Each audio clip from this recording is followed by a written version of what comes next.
అందరికీ వందనాలు. వాగ్దాన ఫలమునకు స్వాగతం. ఈనాటి ధ్యానం కొరకై ఆయన పరిశుద్ధ గ్రంథంలోంచి 2వ రాజుల గ్రంథము 20వ అధ్యాయము 5వ వచనంలో ఇలాగు రాయబడి ఉన్నది. నీవు కన్నీళ్లు విడుచుట చూసి తిని, నీ ప్రార్థన నేను అంగీకరించున్నాను, నేను నిన్ను బాగు చేసేదను. దేవుడు ఈ లేఖనంలోంచి మనతో మాట్లాడును గాక. ప్రియమైనటువంటి స్నేహితులారా, ఇక్కడ దేవుడు 3 కార్యాలను ఆయన చేస్తానని వాగ్దానం ఇస్తూ ఉన్నాడు. మన దేవుడు ఎటువంటి వాడో ఇక్కడ చూస్తే 3 విషయాలు మనకు తెలుస్తూ ఉంటాయి. మొదటిది, మన దేవుడు చూసేవాడు. మన పరిస్థితిని చూస్తూ ఉంటాడు, మన కుటుంబాన్ని చూస్తాడు, మన పిల్లలను చూస్తూ ఉంటాడు, మన బ్రతుకులను చూస్తాడు, మన సంఘాన్ని చూస్తాడు, మన నడకను చూస్తూ ఉంటాడు, మన మాటలను చూస్తూ ఉంటాడు, మన హృదయంలో ఉన్న తలంపులను ఆయన చూస్తూ ఉంటాడు. రెండవదిగా, ఆయన మనవిని అంగీకరిస్తూ ఉంటాడు. ఎవరు ఆయనకు మనవి చేస్తూ ఉంటారో, ఎవరు ఆయనకు ప్రార్థన చేస్తూ ఉంటారో, ఎవరు ఆయన ఎదుట కన్నీరు కారుస్తూ ఉంటారో వారి యొక్క మనవిని ఆయన అంగీకరిస్తానని ఆయన వాగ్దానం ఇస్తూ ఉన్నాడు. మూడవదిగా, ఆయన బాగు చేసేవాడు. పడిపోతున్నటువంటి గోడలను బాగు చేసేవాడు, పగిలిపోతున్నటువంటి గుండెలను బాగు చేసేవాడు, కూల్చబడుచున్నటువంటి జీవితాలను బాగు చేసేవాడు, బ్రద్దలైపోతున్నటువంటి బ్రతుకులను బాగు చేసేవాడని ఆయన యొక్క గ్రంథము సెలవిస్తూ ఉంది. హిజ్కియా అనే ఒక వ్యక్తి గురించి మనం చూస్తూ ఉంటాం. ప్రియమైన దేవుని బిడ్డ, అతనికి మరణకరమైనటువంటి రోగం వచ్చింది.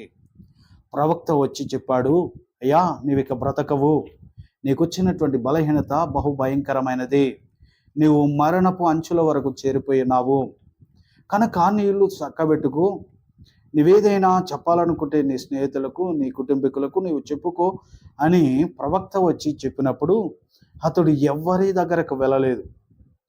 నేరుగా గదిలోనికి వెళ్ళి గోడ తట్టు తన ముఖాన్ని తిప్పుకుని దేవాతి దేవునికి విజ్ఞాపన చేశాడు. దేవా, నేను ఎలాగూ నడుచుకున్నాను నీకు తెలుసు కదా, నేను ఎలాగూ ప్రార్థన చేశాను, నేను ఎలాగూ ఉపవాసం ఉన్నాను, నీ ప్రజలకు ఎటువంటి న్యాయాన్ని చేశాను అది నీకు తెలుసు కదా ప్రభువా. మరి ఇప్పుడు నేను ఈ స్థితిలో ఉండడం నీకు ఇష్టమా? నేను నశించిపోవడం నీకు ఇష్టమా? నేను చనిపోవడం నీకు ఇష్టమా అని భక్తుడు దేవునికి మొరపెట్టగానే దేవుడు వెంటనే అదే ప్రవక్తను వెనుకకు పంపించి మరలా దేవుని యొక్క వాక్కును బయలుపరుస్తూ ఉంటాడు. ఆ యొక్క ప్రవక్త ద్వారా చెప్పినటువంటి దేవుని మాటలు ఏమిటంటే మనం ఇక్కడ చూస్తూ ఉంటాం. నీ కన్నీటిని నేను చూశానంటున్నాడు, నీవు కన్నీళ్లు విడిచుట నేను చూస్తూ ఉన్నాను. ప్రియమైన దేవుని బిడ్డ, ఆయన చూసేవాడు, ఆయనకు సమస్తము తేటగా కనబడుచూ ఉంది. మనుషుల జీవితాలను ఆయన చూసేవాడు, ఆయనకు మరుగనేది ఏదీ లేదని దేవుని గ్రంథంలో చూస్తూ ఉంటాం.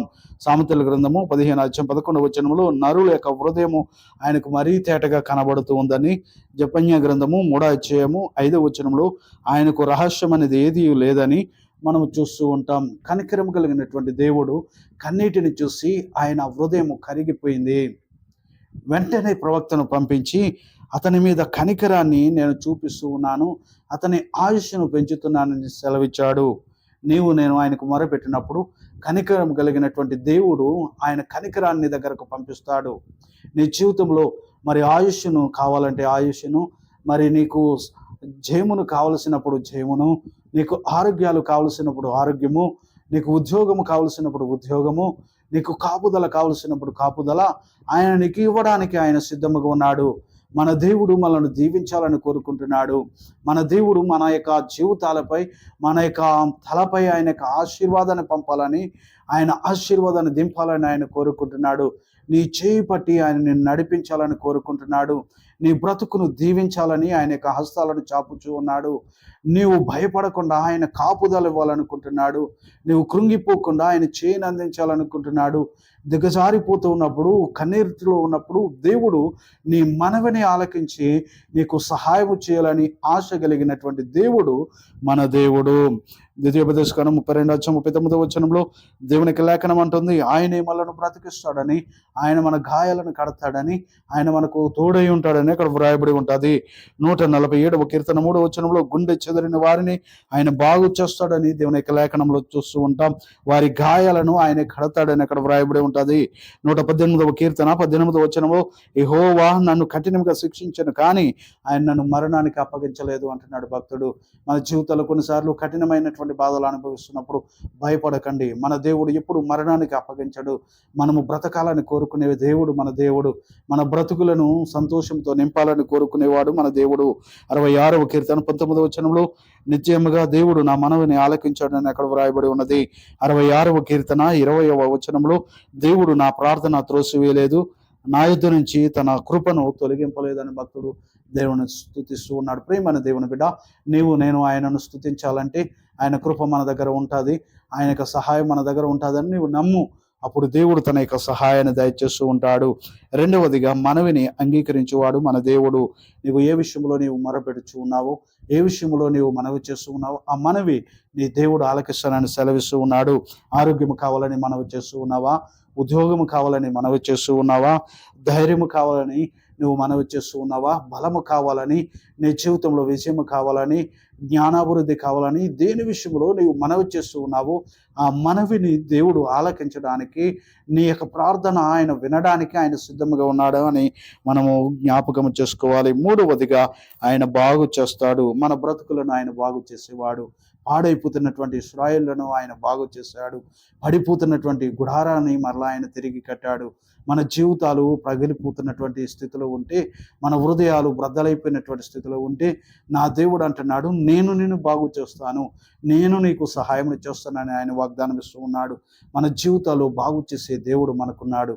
మన జీవితాలను బాగు చేసేవాడు, మన కుటుంబాన్ని బాగు చేసేవాడు, మన పరిస్థితులను బాగు చేసేవాడు, మన సంఘాన్ని బాగు చేసేవాడు, సమాజాన్ని బాగు చేసేవాడు, అధికారులను బాగు చేసేవాడు, పరిస్థితులను బాగు చేసేవాడు మన దేవుడు.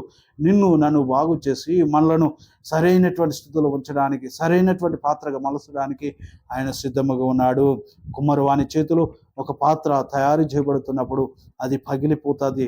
అయితే పగిలిపోయినటువంటి ఆ మట్టిని తీసి మరి పక్కన పడవేయకుండా అదే సారి మీద ఆ యొక్క మట్టిని పెట్టి మరలా తనకు యుక్తమైనట్టుగా ఒక కుండను తయారు చేసి, ఒక పాత్రను తయారు చేసినట్టుగా దేవుని యొక్క గ్రంథంలో మనం చూస్తూ ఉంటాం. ప్రియమైన దేవుని బిడ్డ, నా జీవితము మరి ఈ కుండకు సాదృశ్యంగా ఉన్నది.